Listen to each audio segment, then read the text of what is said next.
Hello, नमस्ते जय हिंद साथी मैं आपको स्वागत करती हूँ पूर्व एजुकेशन यूट्यूब चैनल में। जैसा कि आपने देखा कि कल हमने आपको कारक की शुरुआत करवाई थी।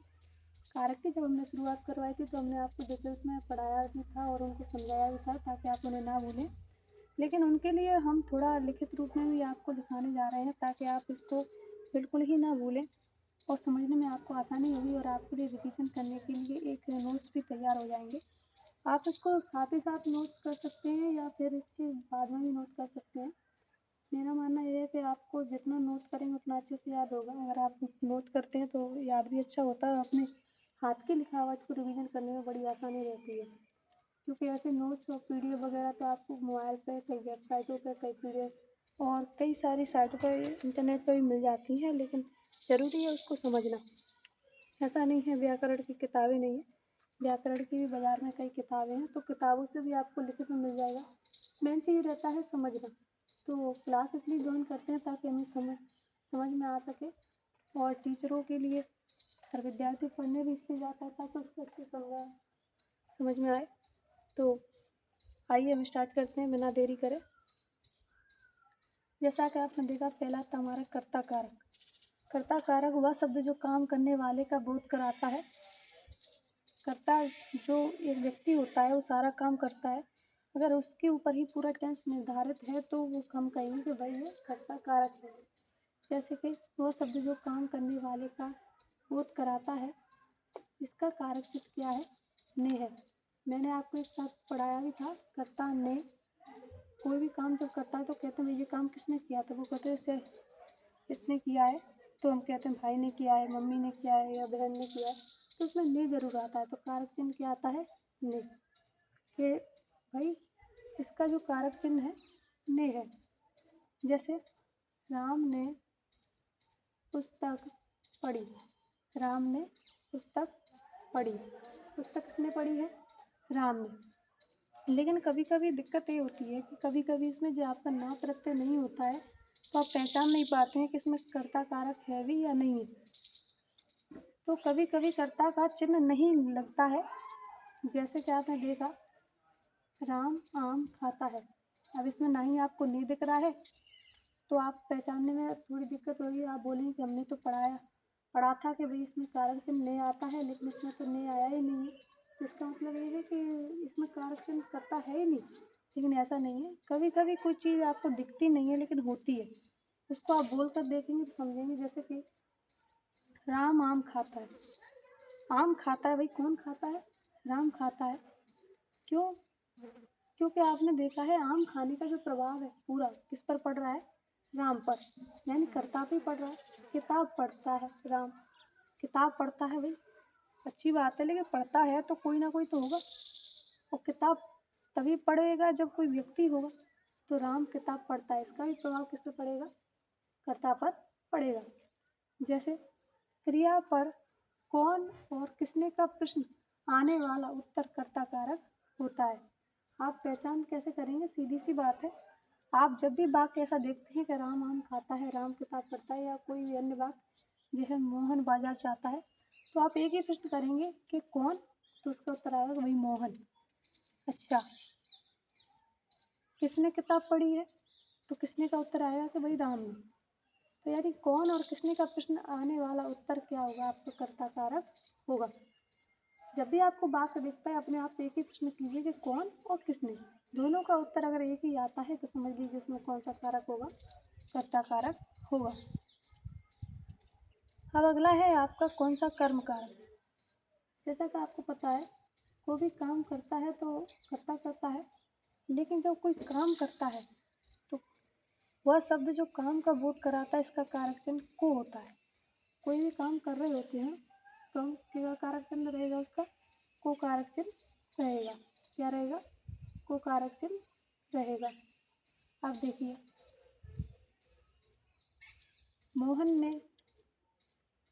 मोहन ने बिल्ली को रोटी दी। इस तरीके से लिख सकते हैं मोहन ने बिल्ली को रोटी दी। अब इसमें देखिए आप, इसमें कर्ता कारक भी है और क्या है? कर्म कारक भी है। कर्म क्या है कि वो रोटी दे रहा है। किसको दे रहा है? बिल्ली को दे रहा है। किसको दे रहा है? बिल्ली को दे रहा है। तो इसमें जो किसको प्रश्न करने पर जो उत्तर आता है उसके लिए हम क्या कहेंगे कि भाई इसमें कौन सा कारक है? कर कारक है। भाई अगला आता है आपका कौन सा? करण कारक। कौन सा आता है? करण कारक। तो तीसरे नंबर का है। जैसा कि आपको मैंने कल समझाया था, करण मतलब क्या होता है? हाथ होता है। अगर कोई व्यक्ति काम करता है तो किसी न किसी के द्वारा करता है, या हाथ से करता है या कोई वस्तु से करता है। तो वह शब्द जिसके द्वारा किसी कार्य के करने का बोध होता है, वह शब्द जिसके द्वारा, शब्द से हमें पता चलता है कि भाई काम किसके द्वारा हो रहा है। तो वह शब्द जिसके द्वारा किसी कार्य के करने का बोध होता है, अर्थात जिसके द्वारा कार्य किया जाता है, या फिर किसी के द्वारा जो काम किया जा रहा है या हो रहा है, उसको हम कहते हैं क्या? कर कारक। तो वह शब्द जिसके द्वारा किसी कार्य के करने का बोध होता है, अर्थात जिसके द्वारा कार्य किया जाता है। जैसा कि आप बोर्ड पर लिख रहे हैं, किसके द्वारा लिख रहे हैं? आर्कल के द्वारा। तो ये भी क्या है आपका? कर्ण कारक। हमने पेन किससे पकड़ी है? हाथ से पकड़ी है। तो हमारा जो काम है, तो इसलिए इसका कारक चिन्ह क्या होगा? से कॉमा के द्वारा होता है। इसका जो कारक चिन्ह क्या होगा? से कॉमा के द्वारा। हमने मार्कर किससे पकड़ी? हाथ से, तो से आ गया। हम बोर्ड पर किसके द्वारा लिख रहे हैं? मार्कर के द्वारा। तो इस प्रकार जो आएगा उसको हम कहेंगे भाई जी कौन सा कारक चिन्ह है? कर्ण कारक चिन्ह। अब जैसे मोहन कलम से लिखता है। मोहन लिखता है, ये भी पता है आपको, और अच्छी बात है। मोहन कलम से लिखता है, तो किससे लिख रहा है? कलम से लिख रहा है। जो हमने आपको समझाया वही है इसमें। मोहन कलम से लिखता है। दूसरा है, उसने कुल्हाड़ी के द्वारा पेड़ काटा। अगर कोई व्यक्ति है और पेड़ काट रहा है, तो वो किसी न किसी के द्वारा काट रहा है। उसके पास अगर कुल्हाड़ी नहीं होगी तो उसके अलावा वो कोई भी होगा तो हथियार जिसके द्वारा पेड़ काटेगा। ऐसा तो नहीं है कि हाथ से पेड़ काट देगा। कोई ना कोई तो वस्तु लेनी पड़ेगी उसको जिसके द्वारा वो काट सकेगा। तो उसने कुल्हाड़ी के द्वारा पेड़ काटा। पेड़ को किसके द्वारा काटा? कुल्हाड़ी के द्वारा। तो इसमें आया के द्वारा, इसमें आया से, यानी हमने पहचान कर ली कि हमारा कौन सा है? ये कर्ण कारक चिन्ह है। तो आपका 3 हो गए। चौथा प्रकार है आपका संप्रदान कारक। कौन सा कारक है? संप्रदान कारक। जैसा कि आप जानते हैं, दान किसी ना किसी लालच में किया जाता है कि भाई हमारा आगे का जीवन अच्छा हो या हमारी सुविधाएं बढ़े, या कोई पाने के लिए भी करते हैं। तो वह शब्द जो किसी के लिए या हेतु कार्य करने का बोध कराता है, किसी के लिए यानी किसी व्यक्ति के लिए, या कोई काम को सफल करने के लिए, या मुक्ति पाने हेतु, तो ऐसे जिसका कोई ना कोई स्वार्थ छिपा रहता है, कार्य करने का बोध कराता है, इसका कारक चिन्ह क्या होगा? को कॉमा के लिए। हम दान किसको कर रहे हैं, वो किस लिए कर रहे हैं, तो इसलिए इसमें कारक चिन्ह क्या होते हैं? को कॉमा के लिए। को कॉमा के लिए। तो इसमें आपका कौन सा आएगा? संप्रदान कारक आएगा। इसके एग्जाम्पल में आप देख सकते हैं, राम को पुस्तक देनी है। राम को पुस्तक देनी है। किसको देनी है? राम को पुस्तक देनी है। भाई पुस्तक आप जब देंगे तो वो भी एक दान ही है, यानी आप दे रहे हैं, किसी की सहायता कर रहे हैं ना। और पुस्तक दे रहे हैं किसी ना किसी, वो भी करेगा ताकि आज आप उसे पुस्तक दे सके, कल जब आपका टाइम आए तो वो भी आपको दे सके। परीक्षा के लिए पुस्तक लेनी है। अब इसको पुस्तक क्यों लेनी थी? परीक्षा के लिए, यानी उसका एक स्वार्थ छिपा था कि उसकी परीक्षा नजदीक आने वाली थी, तो उसे पुस्तक तो लेनी पड़ेगी, वरना वो परीक्षा में असफल हो जाएगा। तो परीक्षाओं के लिए पुस्तक लेनी है। इस प्रकार जो शब्द आते हैं इनको हम कहते हैं क्या? संप्रदान कारक कहते हैं। तो अभी आपको यहाँ तक समझने में कोई दिक्कत नहीं आई हुई? यहाँ तक आपने देख लिया। संप्रदान कारक, कर्ता ने कर्म को कर्ण से के द्वारा संप्रदान को के लिए कारक चिन्ह अगर याद रखेंगे तो इसको समझने में कहीं भी आपको दिक्कत नहीं होगी। तो आपने देखा। अच्छा, अब इसमें से आपका आएगा अगला कौन सा? अपादान कारक।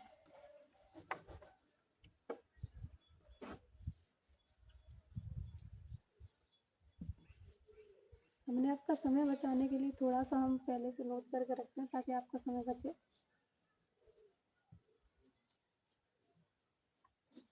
लेकिन जब उसमें आप साथ ही साथ नोट करते हैं, साथ ही साथ हम लिखाते हैं, उसमें भी कोई दिक्कत की बात नहीं होती। क्यों? क्योंकि फिर आपको भी समझने में आसानी होती है। जैसे हम नोट करते हैं, आप और अच्छे से समझ पाते हैं इस चीज़ को।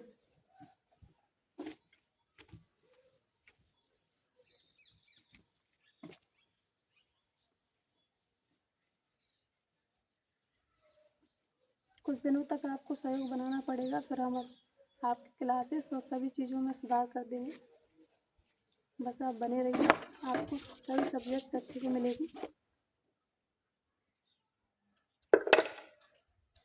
तो देखिए,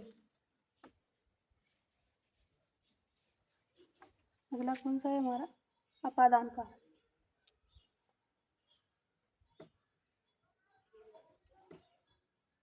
अपादान कारक मैंने आपको पहले से ही समझाया था कि अपादान कारक क्या होगा। अलग करने को कहेंगे, वह शब्द जो अलग करने का बोध कराता है। इसमें से तो आता है, लेकिन क्या होगा? वह शब्द जो अलग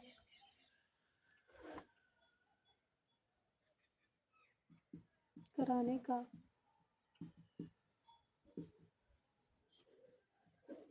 बोध कराता है। अलग वही होगा जब मान लीजिए आप किसी को अपने आप से अलग कर रहे हैं, मान लो पेड़ की डाली है तो उससे भी आप अलग हो गई, तो उसके लिए इसका कारक चिन्ह,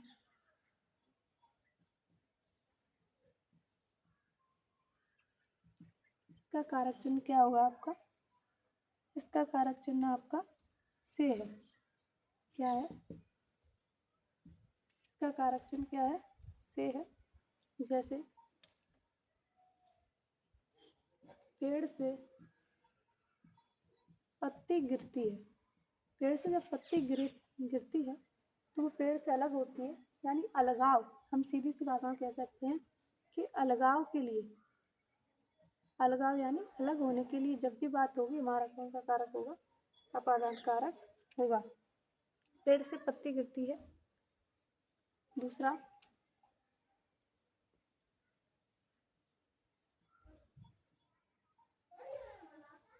हिमालय से गंगा निकलती है।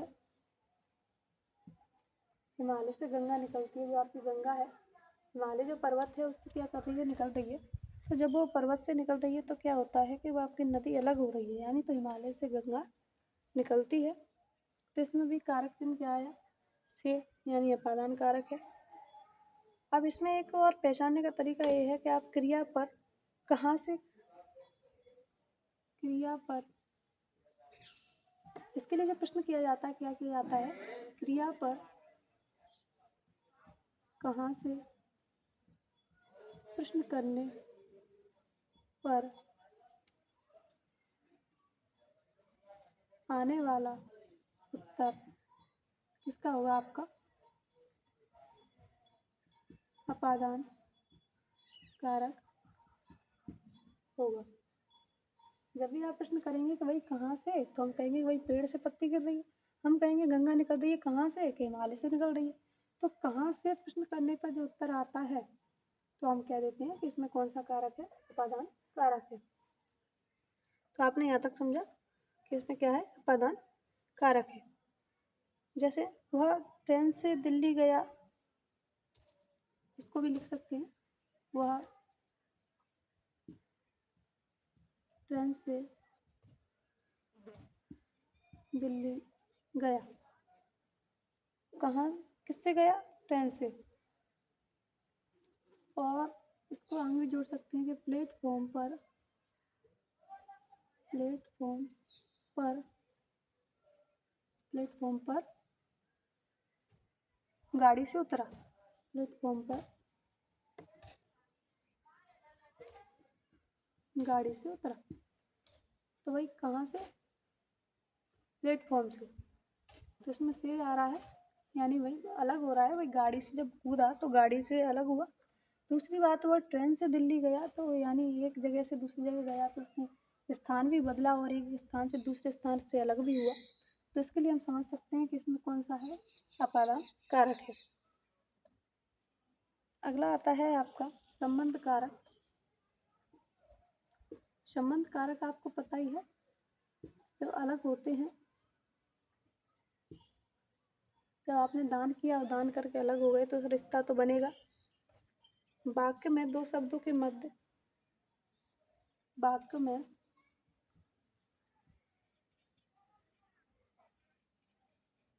दो शब्दों के मध्य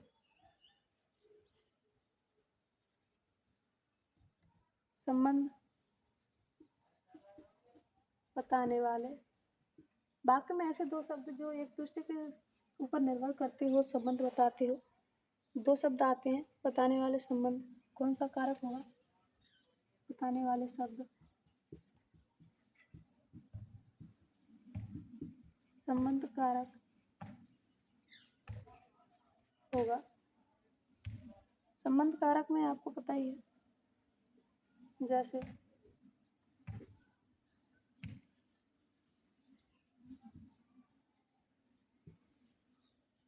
तुम्हारा घर सुंदर है, तुम्हारा घर सुंदर है।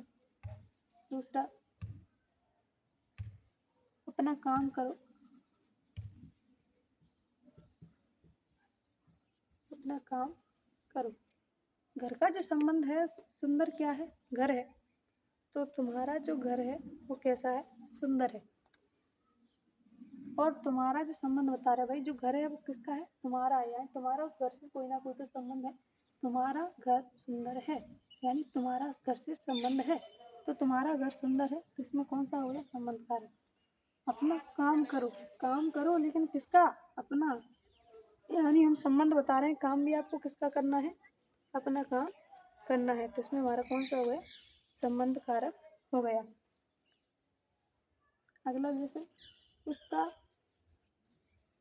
पुत्र प्रथम आया, उसका जो शब्द है आपका क्या बता रहा है? संबंध। जो प्रथम आया है, पुत्र किसका आया है? उसका। किसका आया है? उसका। यानी उस पुत्र का उससे कुछ ना कुछ तो संबंध है, या तो उसके माता पिता है या फिर परिवार के और भी जन हो सकते हैं, लेकिन उसका पुत्र है तो सीधी सी बात है माता पिता ही होंगे। तो उसका पुत्र प्रथम, प्रथम आने का वाला जो पुत्र है उसका संबंध किससे? उसका। तो इस प्रकार जो संबंध बताते हैं उसको हम कहते हैं भाई संबंध कारक। अगला जो होता है आपका अधिकरण कारक। अधिकरण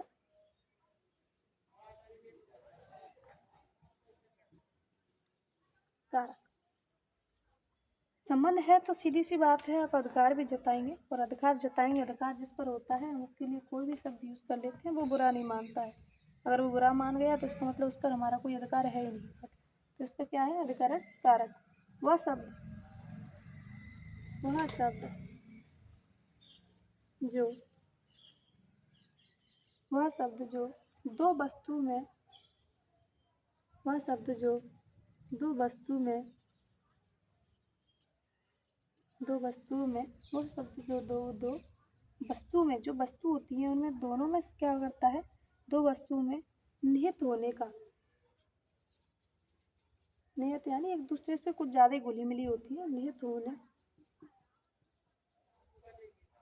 का बोध कराता है। इसके चिन्ह में, इसके चिन्ह में क्या करते हैं हम? मैं कोमा पर। इसके जो कारक चिन्ह है क्या है? मैं कोमा पर है। यानी जब भी आप अधिकार कहते हैं मेरा है, इस पर मेरा अधिकार है, मैं आ गया यानी पर। अब जैसे आपने देखा कि हम किस पर लिख रहे हैं? बोर्ड पर लिख रहे हैं, तो पेन का अधिकार किस पर हुआ? बोर्ड पर। यानी इसमें एक दूसरे पर निर्भर है, इसको कहते हैं अधिकरण कारक। जैसे इसके एग्जाम्पल के लिए भी लिख सकते हैं, जैसे तालाब में, तालाब में कमल खिला है। जैसे तालाब में कमल खिला है। छत पर बच्चे खेल रहे हैं। छत पर बच्चे खेल रहे हैं। जो तालाब में है, कमल कहाँ पे खिल रहा है? तालाब में। यानी कमल का जो संबंध है किससे है? तालाब से है। और दोनों का एक दूसरे से रिश्ता भी है, तो अधिकार तो हो गया। वो दूसरे पर निर्भर भी है।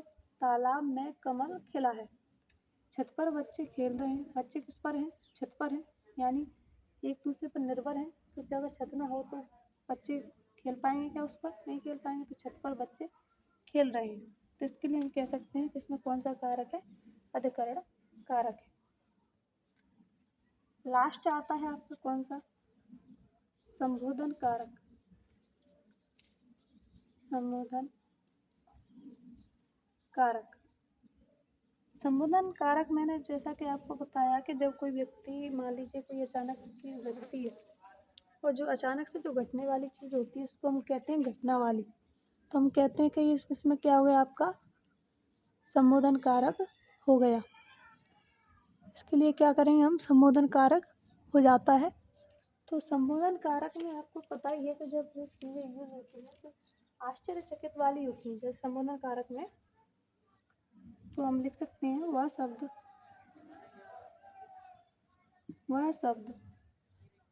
जो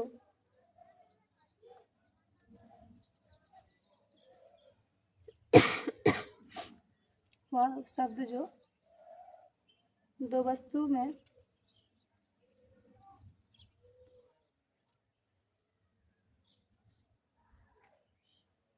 वह शब्द जो दो वस्तु या दो व्यक्ति भी कहते हैं। वह शब्द जो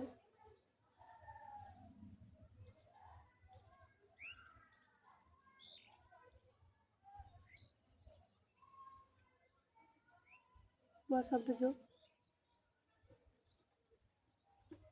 संबोधन अर्थात, मान लीजिए वह शब्द जो संबोधन अर्थात किसी को पुकारने, किसी को पुकारने का बोध कराए।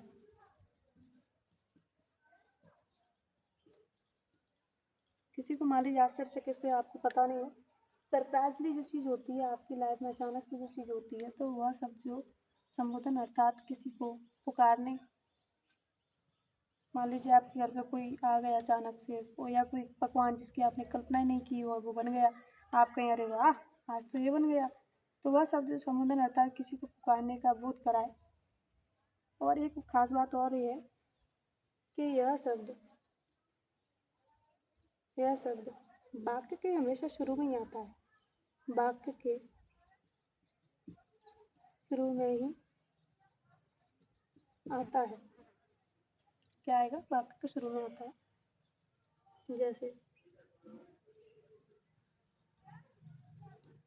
जैसे आप लिख सकते हैं, अरे इधर आओ, अरे इधर आओ। ये देखा आपने, शुरू में स्टार्ट हुए अरे, ऊपर से हम आश्चर्य से कह रहे हैं कि अरे इधर आओ। दूसरा है अरे, अरे क्या हो गया, अरे ये क्या हो गया, कोई घटना हो जाती है तो हम कहते हैं अरे क्या हो गया। तो उसके लिए हम कहते हैं भाई संबोधन कारक है। तो यहाँ तक आपने समझा। हम कुछ एग्जाम्पल दे रहे हैं करने के लिए, तो आप कमेंट में करके बताना, कल के लिए आपके लिए होमवर्क है कि इसमें कौन सा कारक होगा। अगर आप बता देते हैं तो फिर हम कहेंगे कि हाँ आपने सही बताया है। और साथ ही ये भी है कि अगर आप हमको बताते हैं, जब तक आप इसको रिवाइज नहीं करेंगे आपको अच्छे समझ में नहीं आएगा। तो आप उत्तर तभी दे पाएंगे जब आप समझ के जाएंगे और बता पाएंगे। कमेंट में केवल 5 एग्जाम्पल देंगे, उनके आपको कारक चिन्ह बताने। अगर आप नहीं बता पाए तो फिर कल हम अगली क्लास में आपको उनको बता देंगे। लेकिन कोशिश आप ये करना कि आप उन्हें अच्छे से बता पाएँ।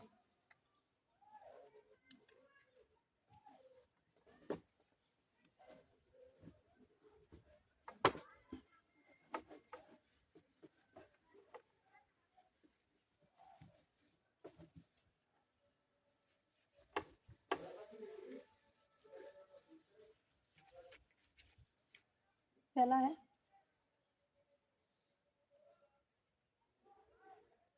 ये आपका गृह कार्य है जिसका आपको कमेंट में जवाब देना है।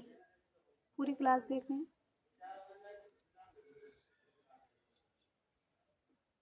पहला है मुझ पर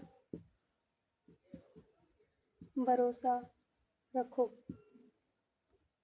इसमें कारक बताना है आपको कौन सा कारक है। दूसरा है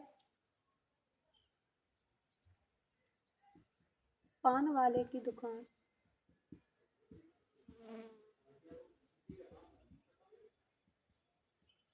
बंद है। पान वाले की दुकान बंद है। तीसरा है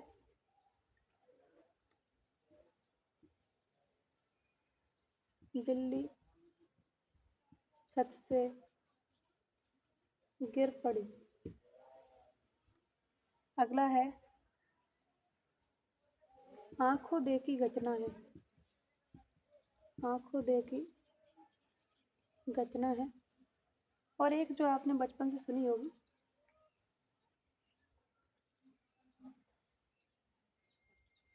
चाची ने चांदी की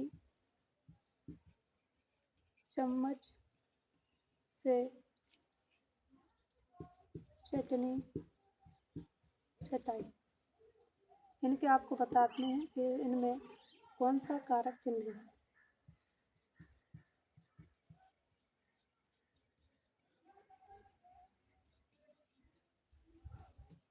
कमेंट करके बताना। दूसरा, तीसरा, चौथा, पांचवा। तो आज की क्लास यहीं तक और आपका कारक अब होता है समाप्त। अगला टॉपिक हम लेकर आएंगे आपके लिए, तो इंतजार कीजिए। थैंक यू, धन्यवाद। अपना सहयोग और सपोर्ट बनाए रखिए। इस क्लास को हर उस विद्यार्थी को पहुंचाइए जहां तक उसको ज़रूरत है, क्योंकि हम शुरू से स्टार्टिंग से पूरा कोर्स कराएंगे। अभी जो आपकी हिंदी है, हिंदी के हम तुरंत बाद या तो इंग्लिश कराएंगे या इसके अलावा हम आपको इंग्लिश कंटिन्यू भी साथ में भी लेकर चल सकते हैं। उसके लिए हमारी जो व्यवस्था है, जब भी हो जाएंगी हम दोनों क्लास ले लेंगे, हिंदी और इंग्लिश की साथ में। तो बने रहिए। अपना सहयोग और सपोर्ट शेयर ज़रूर कीजिएगा उन विद्यार्थियों तक जो आपकी पढ़ाई करना चाहते हैं फ्री में और उनको एक ऐसा प्लेटफॉर्म नहीं मिल पा रहा है जो उनको क्रम से चीज़ें दे। तो थैंक यू, धन्यवाद।